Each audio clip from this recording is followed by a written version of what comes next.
Hello, welcome back. This is our second part of our interview with Zen Master Dae Bong. Hello, Zen Master. Hello. Thank you for being with us this morning. We talked a little in the first part about some of the questions. Now we'd just like to continue with the other questions from our students. So the question is, what to do if I and my family members have contradicting values or opinions? And those contradictions cause conflict, but I just can't accept their way of thinking. And I can't tell them my opinion either. How can I solve this problem? It's a very common thing for Asian, children, I think. I suggest you just say, yes, you're right, and then you do whatever you want. But just don't do it in front of their face, that's all. Why argue? Very important is who's paying the bills. Yeah, right. If you're living with your parents when you're 30 and they're paying the bills, they're right. So don't argue with them. But you can still just go do what you want. Just do it in a way that doesn't put it in their face. Yeah, not in front of them. Well, I think it's pretty simple. I had an interesting conversation one time when I was in Korea, actually, and an old woman, well, not that old, maybe she was in her 60s, and she said, "My son wants to get married, and he won't listen to me, blah blah blah blah blah. He won't do what I want, and he won't do what is best for him." So I said, "How old's your son?" He says, "He's 40 years old." I was like, 40 years old, and you still want him to do?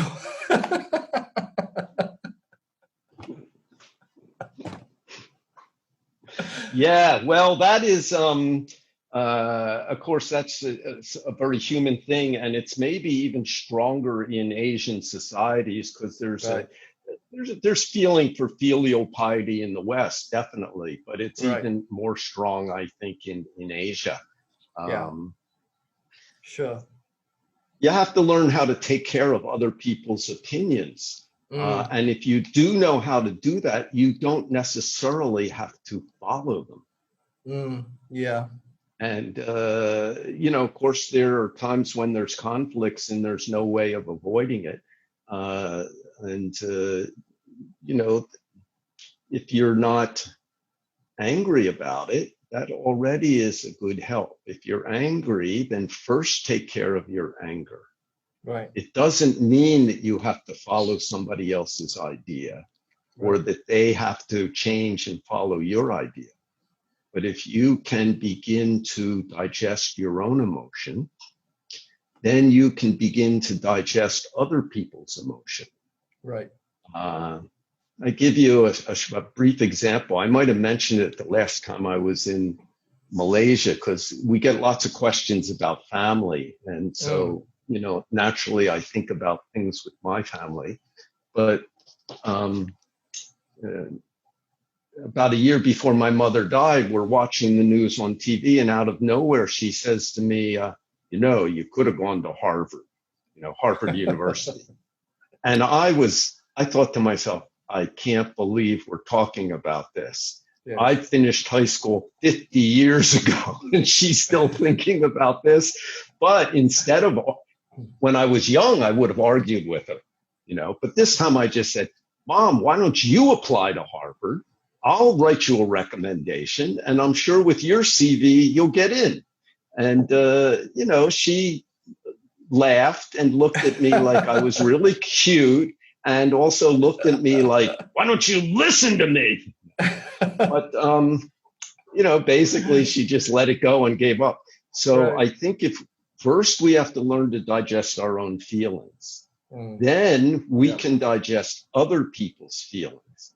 Then we can also take care of their feeling without conflict. Yeah. But it doesn't mean that they have to agree with us or we have to agree with them. You can take care of people and still do follow your way. And it's not going to be an instant solution. It's what? It's not going to be an instant solution. Well, you have to be able to do it, be able to digest. And what Buddhist practice really means is digesting my feeling, my thinking, my situation. It's like eating food. Even if you eat good food, a great opinion, my opinion or your opinion, you eat it, but you can't digest it, it'll make you sick. Yeah. But if your digestion center is strong, even if you eat some bad food, you'll digest it and it'll just become healthy energy. So it's the same thing with any opinion, any emotion, any situation. So Buddha was a great stomach doctor, the whole universe is a stomach.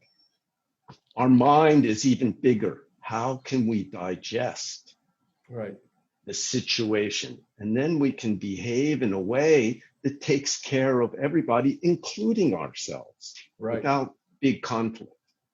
But you have to put effort into it, just like people put effort into getting a career, making money, trying to make a home, trying to get the things they want, trying to look the way they want or be the way they want.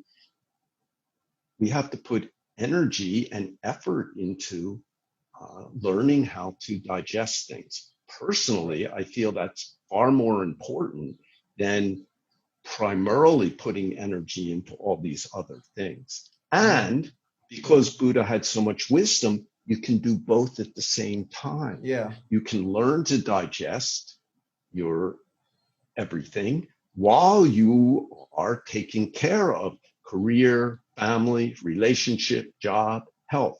You don't have to separate your everyday life and your practice. So if you want to learn to do that, come to the Zen Center and learn to practice. If you can't come, Young-an Sunim and other people are teaching online how to do that. And that's all that Buddha taught. And it's still active, alive, helping people. So let's do it. Yep. Let's do it. So thank you. Thank you, Zen Master. Now, next question. I'm confused about the concept of don't know, clear mind. Is someone with don't know mind only thinking of the importance of others and willing to put down his or her own opinion, interest, and passion? Is there any way to have clear mind but maintain happiness within ourselves? That means taking care of our own importance and others. For example, to make a choice between passions or self-interest and financial stability, which is the family member's opinion. Another family question here. When you keep don't know mind, there's no me and you. So you can function harmoniously with situations. For example, somebody's driving with don't know mind. The light turns red. They step on the brake and stop. If they're concerned with themselves, they might think, I'm in a hurry, go through the light, have an accident. Or they might be thinking about their family. So they're not concerned with themselves. They're concerned with their family and they're thinking about problems with their family. So they also drive through the light. So if you're thinking a lot about myself and others, you don't have don't know mind. Don't know mind can just do it. Wind blows, the tree moves. Okay, the tree doesn't have an opinion. You're driving the car, the light turns red. You step on the brake. There's a policeman or an ambulance behind you trying to get through, then you carefully move out of the way. That's don't know mind. Okay, so if you're thinking about don't know mind, that's not don't know. What is don't know mind? That's don't know. Yeah. If you keep that mind, you'll become clear. You can see sky's blue, trees green. You can hear dog goes woof woof. You can see light turn red. And what's your correct function in that situation, step on the brake and stop, carefully stop. So don't think about don't know mind. What is don't know mind? That's not bad. Okay. All these teaching words are pointing to something. Chinese people say, how do you say water? Sui, something like that. Sui. Korean people, mul.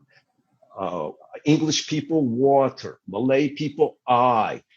4 different words all pointing to the same thing. Okay? Don't know. Only go straight, don't know. Just do it. Put it all down. Don't make anything. Buddha nature, all pointing to the same thing. The thing itself has no name, but you know how to use water. Right. You drink it. So if you practice, you know how to use your true nature skillfully, not just run around like a complicated animal or a complicated thinking person. Do I think of myself or do I think of them? If you get rid of all of that, one action takes care of everybody together, moment to moment. When the light turns red and you stop, you've taken care of yourself, you've taken care of your family, you've taken care of your neighbors, you've taken care of your country, you've helped the whole world. Right. Okay, so that name is don't know mind. Right. So don't know is not something you can get to through understanding or thinking. Right? Yeah, because it's about not knowing. But you can see, you can hear, you can smell, you can function. Okay. It's pointing to how can we do that skillfully. Okay? Okay, thank you. One more question. My apartment is very small and I'm getting claustrophobic staying here all day, and it's almost 3 weeks to go. How can I not go crazy? You know, some of us in Penang, Malaysia, live in apartments, so we're having to be quarantined in. So how can we not go crazy? Open the window, take a deep breath. The whole universe is coming into your apartment at that time. And then you breathe out the whole universe.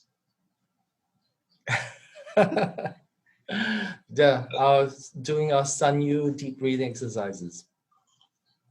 Excellent. Excellent. You know, close your eyes and don't worry about my apartment. Then the walls disappear and you're just part of a big universe and you're breathing in and breathing out. And then no problem. Okay. Try it. So, yes. And one final thing, is there a question that you think I should have asked or we should have asked you that we didn't ask? Anything that is important or something important that you would like to share with us at this time? What is really important for students who didn't ask anything? Then I would suggest that they contact, if they're in Malaysia, contact Young Sunim, the abbot of the Hangwan San Juan. Or if they're in KL, they can contact Ho Beng Temple. Ho Beng Temple. And right now, you know, it's we can't really visit each other. It's advisable and beneficial for ourselves and others not to. But there's lots of online ways to connect and talk about the things that are important to us, and we can get help from each other. If we're worried about sickness, then we contact health authorities. If we're worried about dealing with our situation and our mind, then there's other people to contact, and that's what the practitioners are for. And so please, you know, if there's something on your mind you haven't shared and want to, take that next step and contact someone, and it can help a lot. Great. So, Zen Master Dae Bong, thank you so much for your time. It's been really wonderful. Thank you for answering. Yeah, well, thank you too. Yeah. And it reminds me of the feeling of being in Malaysia, the air and the ground, and there's kind of a warm, summery dealing whenever I'm there. And so I look forward to when we can all meet again in person and either if you like, one day come to Korean Musangsa and we can live and practice together, or we'll meet again in Malaysia, or we'll meet in the cyber universe of support and love.